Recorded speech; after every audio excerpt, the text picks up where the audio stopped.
بۆ یەکەم جار نهێنی بنەماڵەکەی سەدام حوسێن کاتی ڕووخانی ڕژێمەکەی ئاشکرا دەکرێت.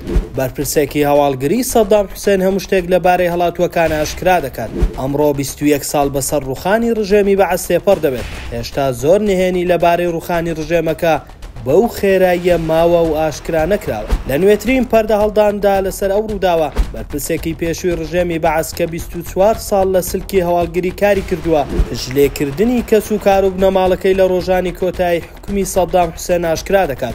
لە نوێترین کتێبیدا بە ناوی ئەلهاری بوون واتە هەڵاتوەکان کە هێشتا بڵاو نەکراوەتەوە سالم ئەلجومەیلی ئەفسەری دەزگای هەواڵگری عێراق لە ڕووخانی ڕژێمی بەعەز بەرپرسی دۆسیە ئەمریکا بووە لە دەزگای هەواڵگری عێراق لەبارەی ئەو خزم و ئامۆزا و کەسە نزیکانی سەدام حوسێن نووسیویەتی کە ئەو پێی وایە لە نیسانی 2003 خیانەتیان نەیکرد. ناوبراو لە جێرانەوەکەیدا دەڵێت ژمارەیەکی زۆر لە ئامۆزاکانی سەدام و فەرماندەکانی پاسەوانی تایبەت و گەورە ئەفسەرانی دەزگا ئەمنیاستیارەکان لە سەرەتاکانی نیسانی 2003 هەڵاتوو. ئەمە ژوای کردووە سەدام حوسێن لە ڕۆژانی 5 هەتا 8 نیسان نەتوانێ هێزکۆ بکاتەوە بۆ بەرەنگاربوونەوەی دوو تانکی ئەمریکی کە لێنە و کۆشکی کۆماری جێگیر کرابوو.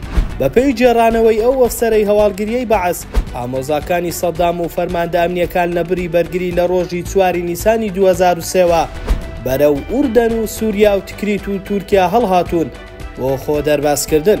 سالم ئەلجومەیلی ئەوەشی خستۆتە ڕوو هیچ خزمێکی سەدام لە شەڕی بەغدا و کۆشکەکان نەکوژراون.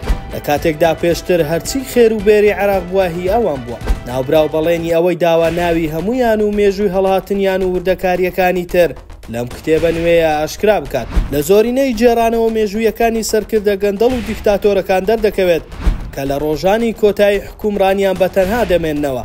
ئەوانەی ڕۆژانێک بۆ پارە و پۆست بەدوایان کەوتبوون چەپڵیان بۆ لێدەدان پشتیان تێدەکەن. دیکتاتۆرەکان بەتەنها ڕوبەڕووی چارەنووسی ڕەشی خۆیان دەبنەوە.